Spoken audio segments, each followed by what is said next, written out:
students, this is Dr. Deepmala, Assistant Professor Mathematics, MM College, Yamunanagar. Students, today's the topic of presentation is parallel forces.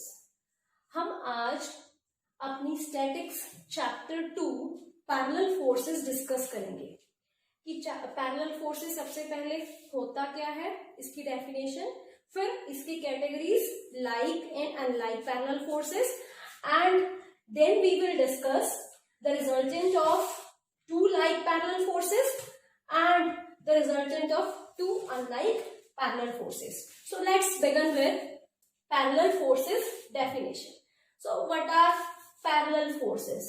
The forces which act on rigid bodies having their lines of action parallel to each other. Students, जब हमने किया था forces acting at a point, तो वो forces intersect कर रहे थे, उनकी जो लाइन ऑफ एक्शन थी वो ऐसे इंटरसेक्ट कर रही थी एक पॉइंट पे, ठीक है। अब यहाँ पे पैरेलल फोर्सेस का कंसेप्ट क्या है कि इनकी लाइन ऑफ एक्शन जो होंगी वो पैरेलल होंगी, ठीक है। So these are parallel lines, okay. So the line of actions are parallel to each other, ठीक है। अब what are like parallel forces? So the two forces are like when they act in the same direction. So same direction का मतलब ये है कि ये line of action first force की है और ये line of action second force की है, ये दोनों सेम डायरेक्शन में लाई कर रही है. So these two forces are called, अगर मैं इसको P बोल दूं, इसको Q बोल दूं, तो P and Q are like parallel forces. उसके बाद आ जाओ unlike parallel forces पे. The two parallel forces are unlike when they act in the opposite directions. Means अगर एक force P है वो इस डायरेक्शन में लाई कर रहा है, एक्ट कर रहा है लाइन ऑफ एक्शन, और एक दूसरा फोर्स Q जिसकी line of action opposite direction में है, तो these two forces are unlike parallel forces. So clear है? Parallel forces like कब होंगी? When they act in the line of action are in the same direction, और unlike कब होंगी? When the line of actions are in different direction या opposite direction, एक upward दूसरी downwards, ठीक है। उसके बाद next अब हम डिस्कस करेंगे how to find resultant of these two like parallel forces when they are acting on the rigid bodies, and how to find resultant of two unlike parallel forces when they are acting on the rigid body. So we will discuss these two cases. Go.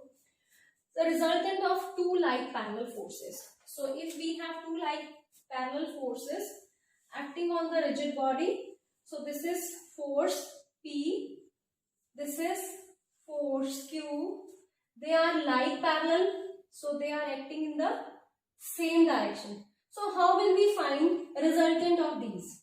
So this is acting at point A and this is acting at point B on the rigid body. So how will we find the resultant? So resultant is given by R equal to P plus Q, which is acting at point C, and the resultant divides this AB internally. So resultant R divides AB internally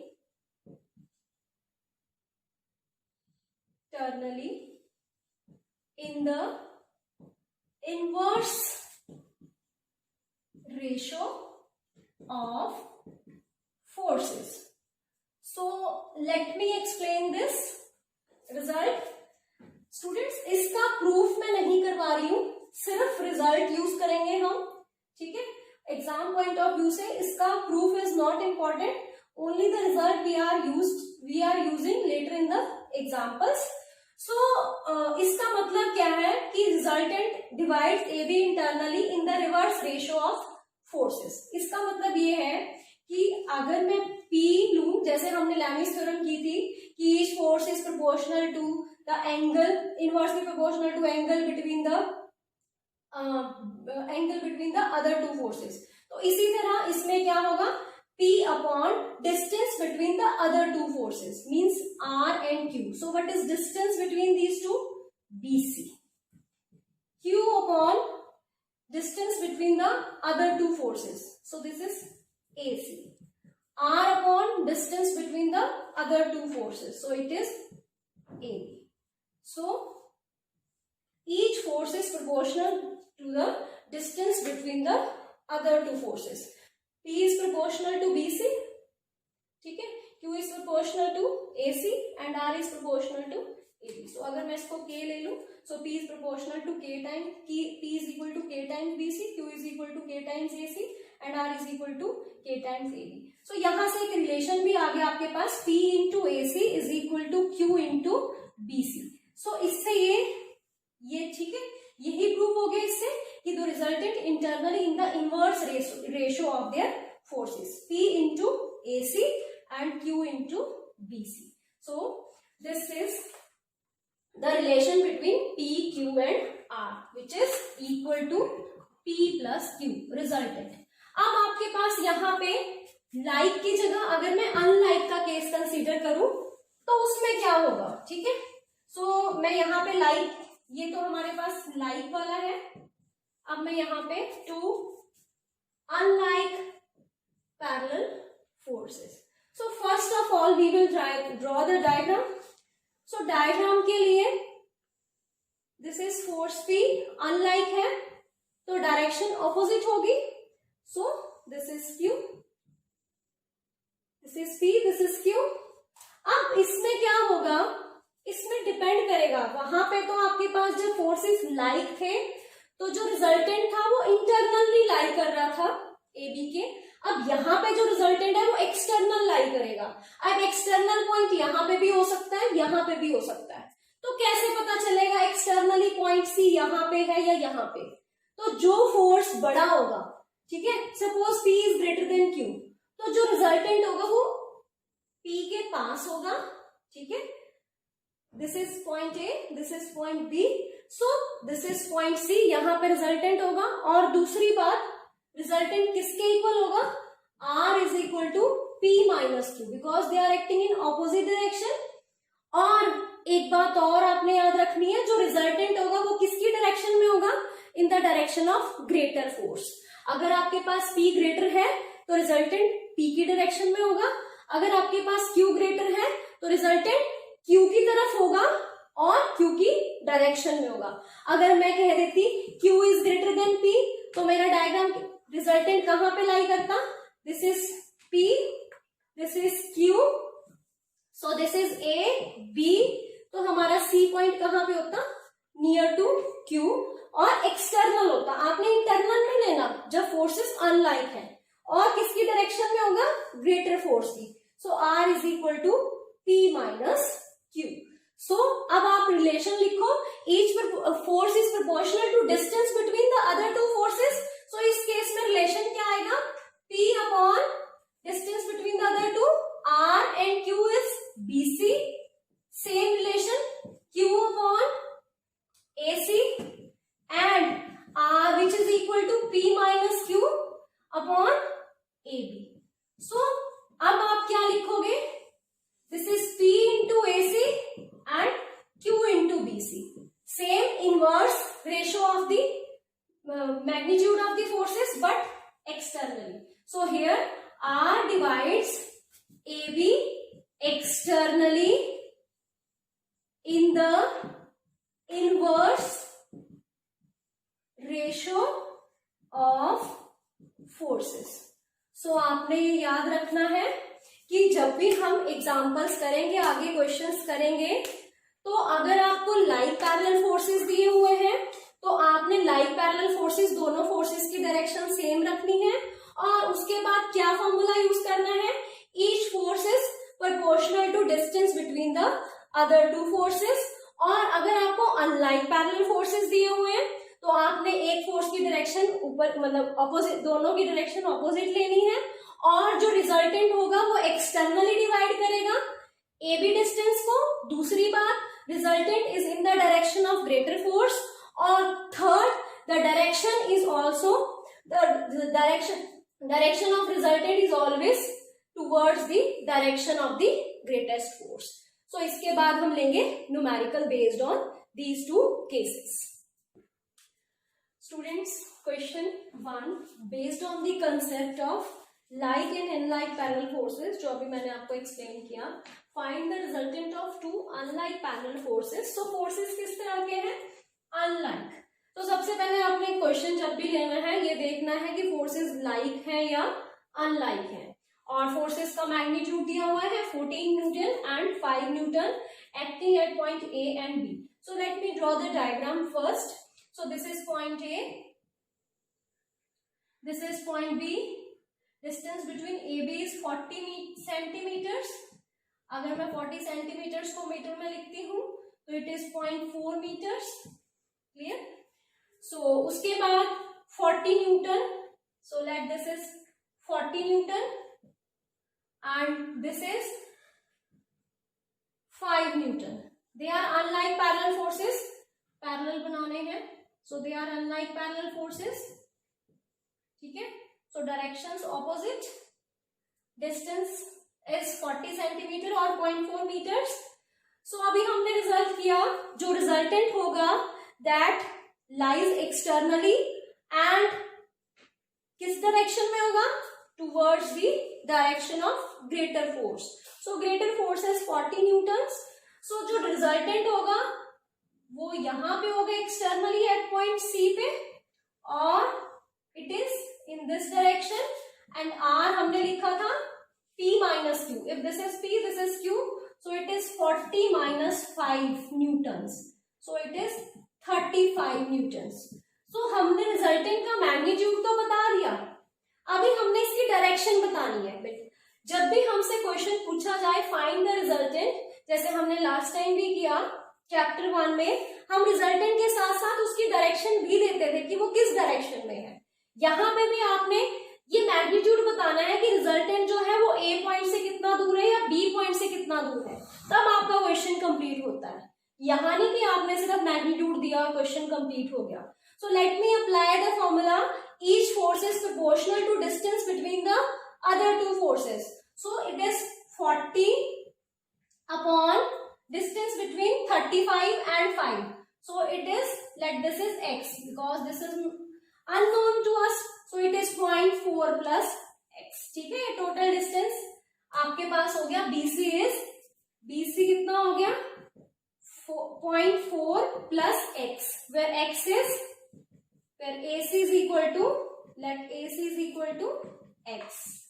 Clear? Is equal to 5 upon distance between the other two forces 40 and 35. So it is again x is equal to 35 upon distance between the other two is AB. So AB is 0.4. So what we have to find is x.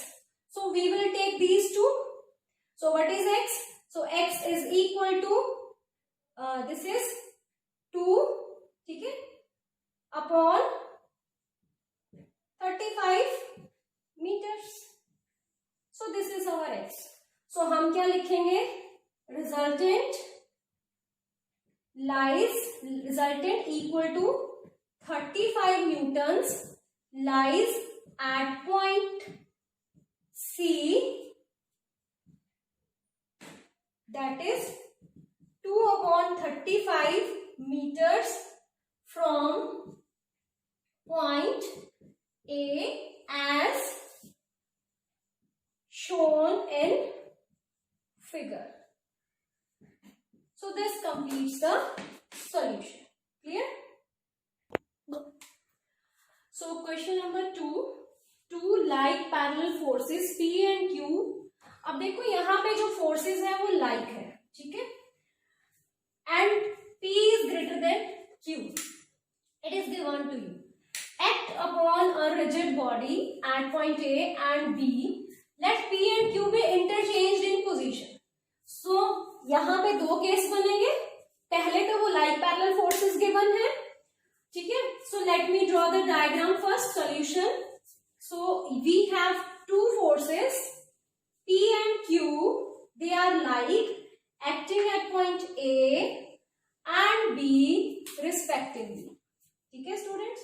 So this is P, this is Q. So P is greater than Q. इसका क्या हमें ये जो P greater than Q है, इसका क्या हम use करेंगे, जो रिजल्टेंट होगा वो P की तरफ ज्यादा होगा, ठीक है। सो first case that this is case 1, इस केस में जो रिजल्टेंट होगा वो P की तरफ होगा, तो let me draw the resultant. So this is the resultant R which is equal to P plus Q, clear, क्योंकि ये लाइक पैरेलल फोर्सेस हैं and this is point C। So first case के diagram हमने बना लिया, two like parallel forces P and Q act upon the rigid body at point A and B respectively.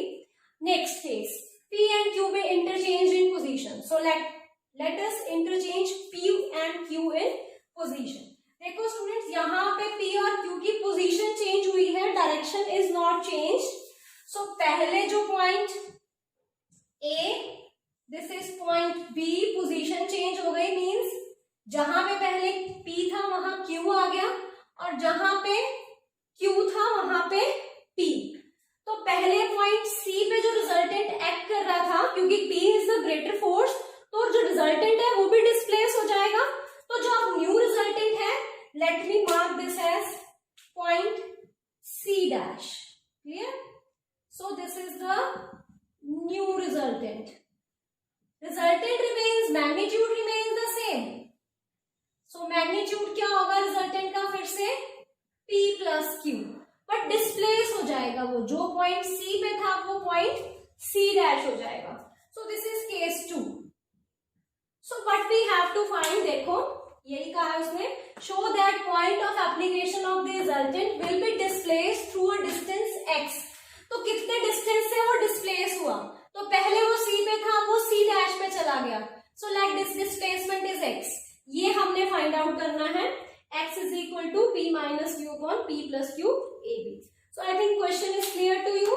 Let us write now. अब क्या है आपके पास, parallel forces, each force is proportional to distance between the other two forces. So P upon BC is equal to Q upon AC is equal to R upon, R is P plus Q, R upon AB, clear.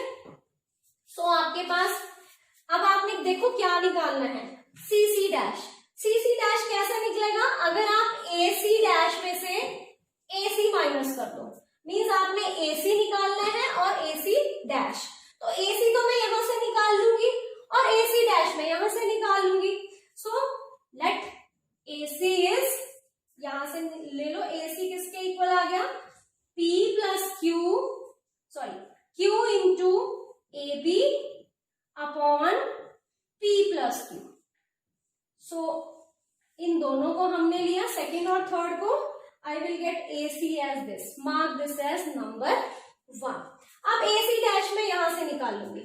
So this is P upon distance between the other two, that is AC dash, ठीक है, AC dash.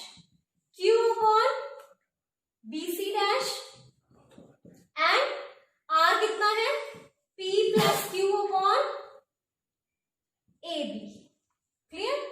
सो यहां से AC dash कितना आ गया, first और third equation से AC dash is equal to PAB upon P plus Q। So this is number 2। So what is my x, x is equal to AC dash minus AC as shown in the diagram second. So this is equal to AC dash की value डाल दो, P into AB, P plus Q minus Q into AB upon P plus Q.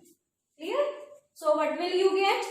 You will get P minus Q upon P plus Q into AB. So यही आपने proof करना था, x is equal to P minus Q, P plus Q into AB. So this completes the proof. Go. So question number 3.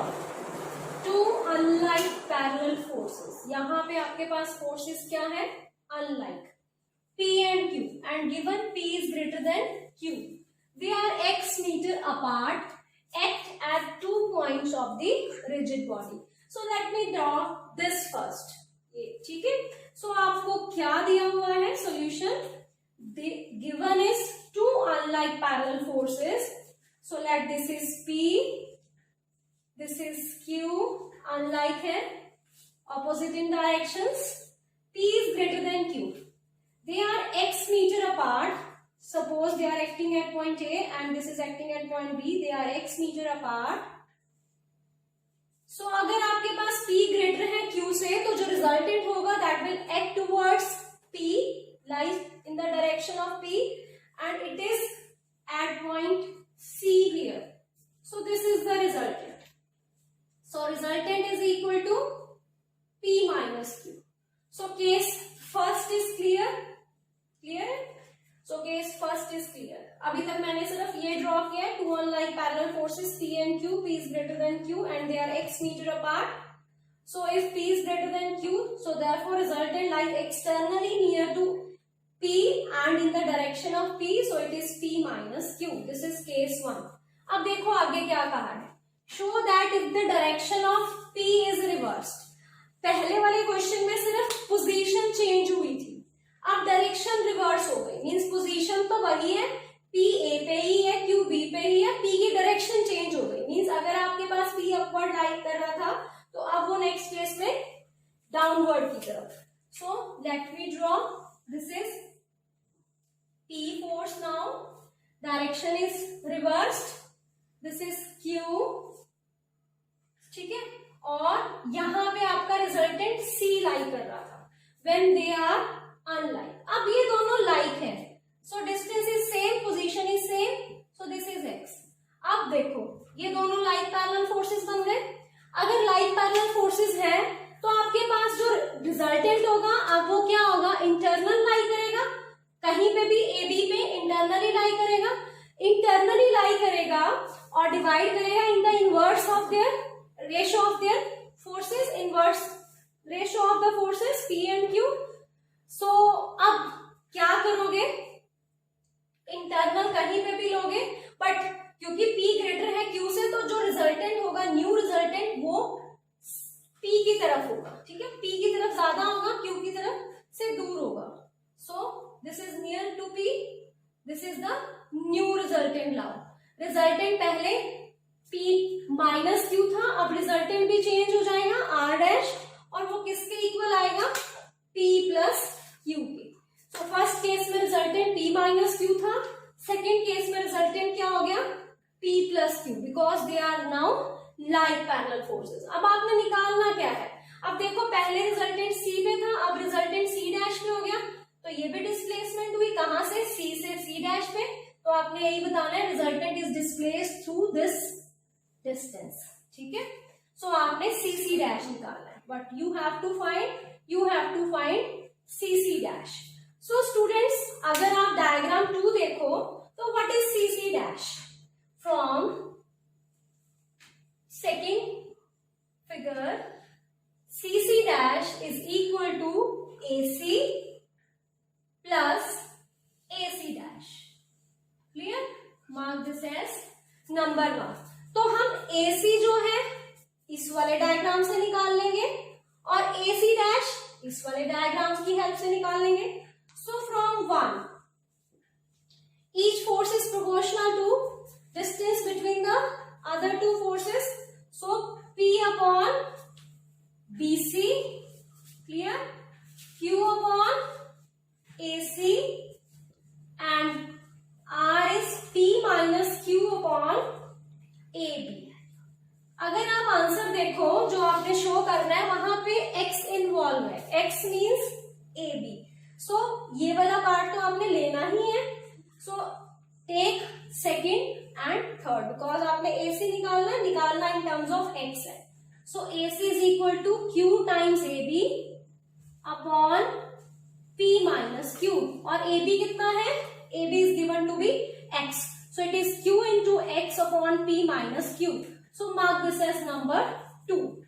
Now from second diagram, from second P upon BC dash, Q upon AC dash, and resultant is now P plus Q upon निकालना in terms of A B. So what is A C dash? So A C dash is Q into A B upon P plus Q. Clear? So this is Q into X upon P plus Q. So mark this as number 3. So आप put करोगे second और third को first में. So what is C C dash? Q into X P minus Q plus Q into X P plus Q. So take the LCM. This is p minus q, p plus q is p square minus q square and qx is common. So you have p plus q plus p minus q. So what will you get?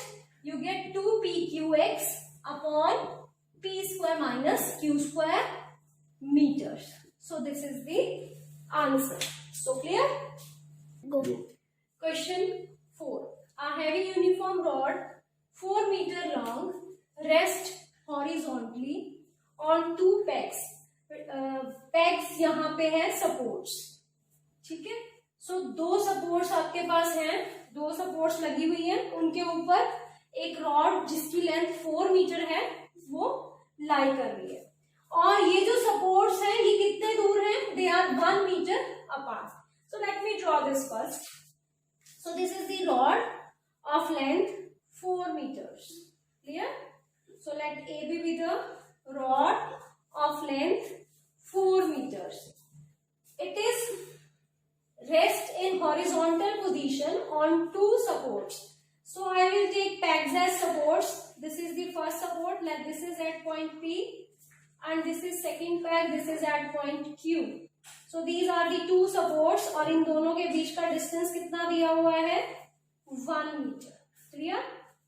So this is the diagram. A weight of 10 kg suspended from one end. एक end इसका ये हो गया, ठीक है? और a weight of 4 kg suspended from the other end. So दूसरा end ये, वो कह रहा है एक weight 10 kg का अगर इस end पे लग रहा है या फिर एक weight 4 kg का इस end पे लग रहा है, will just tilt the rod up. It means अगर आप यहाँ पे 10 kg का वेट लगाते हो तो ये इस तरफ से ऊपर उठ जाएगी और अगर आप यहाँ पे 4 kg का वेट लगाते हो तो ये वाला कॉन्टेक्ट लूज हो जाएगा, इधर से ऊपर उठ जाती है रॉड. ठीक है, इस तरह से सिचुएशन है. Find the weight of the rod and distances of pegs from the centre of the rod. So you have to find the weight of this rod and distances of pegs from centre of the rod. अब students आपके पास ये जो rod है ये given है uniform, ठीक है, और in case of uniform rod the centre of gravity of this rod lies exactly at the centre.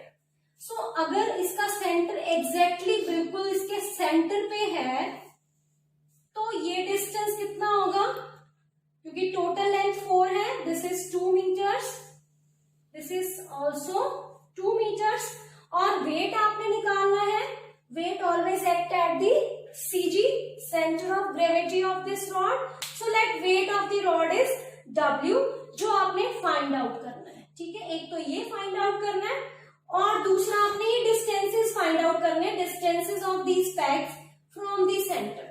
ठीक है, सो let this distance is x. अगर ये डिस्टेंस x है, टोटल डिस्टेंस 1 था, तो ये डिस्टेंस कितना हो गया 1 minus x. So let me draw the 2 diagrams. First case में आपके पास एक वेट 10 kg का जब यहां पे एक्ट करता है तो क्या होगा, ये जो रॉड है ये नीचे की तरफ टिल्ट करेगी. जब ये नीचे की तरफ टिल्ट करेगी तो Q से कॉन्टैक्ट लूज हो जाएगा. जब 2 बॉडीज इन कॉन्टैक्ट होती हैं तो there will be a force of normal reaction. ठीक है, सो रिएक्शन जो होगी वो सिर्फ पॉइंट P पे होगी. सो let this is reaction R1 और ये जो R2 पे रिएक्शन थी ये आपके पास नहीं होगी. ठीक है, केस 1 में. क्लियर है, केस 1 में reaction is only as point P, क्योंकि ये जो रॉड है ये ऊपर की तरफ उठ जाएगी, Q से कॉन्टैक्ट लूज हो जाएगा. There is no contact contact between the rod and this peg Q when weight of 10 kg lies here. So there will be only one force of reaction R1 which is acting at point P only. So this is case 1.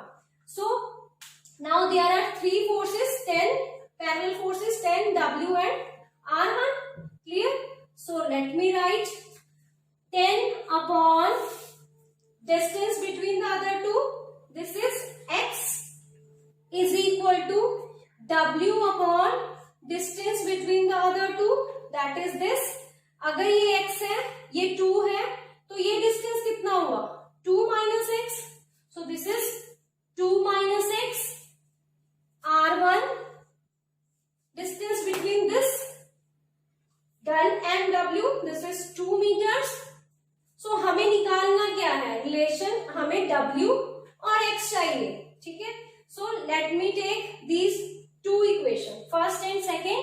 So what is W? So W is 10 into 2 minus X upon X. So this is number 1.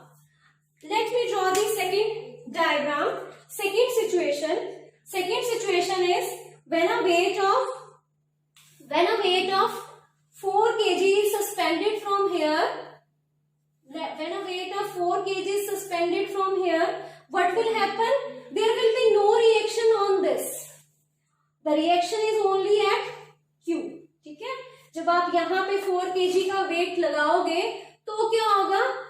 आपके पास rod नीचे की तरफ हो जाएगी, यहां से contact loose हो जाएगा, रिएक्शन सिर्फ Q पॉइंट पे होगा. So from in case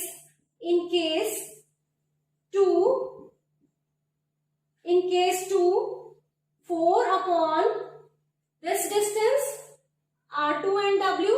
So this is 1 minus X is equal to W upon this distance. ये पूरा 2 है, ये 1 minus X. तो ये कितना हो जाएगा? 1 plus X. So this is 1 plus X is equal to R2 upon 2 distance between this and this. So आपके पास यहां से W निकाला था, यहां से भी W निकालो. So it is 4 into 1 plus X upon 1 minus X. Mark this as number 2. So left hand side of 1 and 2 are equal. So therefore right hand side is also equal. So we will get 10 into 2 minus X upon X is equal to 4 into 1 plus X upon 1 minus X. So calculate X. From here you will get two values of X, which is 5 meters or 2 by 3 meters. अब students देखो 5 metre can not be X क्योंकि total length ही 4 है, तो X 5 कैसे हो सकता है? So we will reject this value. So what is the distance?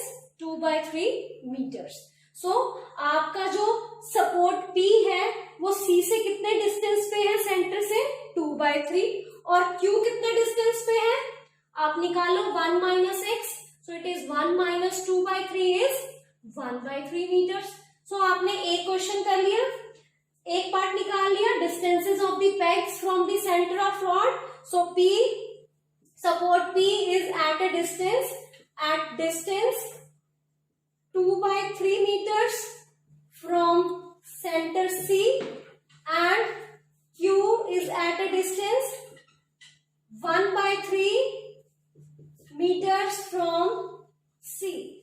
So ये पार्ट कंप्लीट हो गया. Next you have to find weight of the rod के लिए आप किसी भी नंबर 1 या नंबर 2 में X की वैल्यू डालोगे, you will get value of weight. So this completes the question. So this is clear, I think. So in next video I will cover more numericals on the same like and unlike parallel forces. So thanks for watching the video. Okay, bye bye.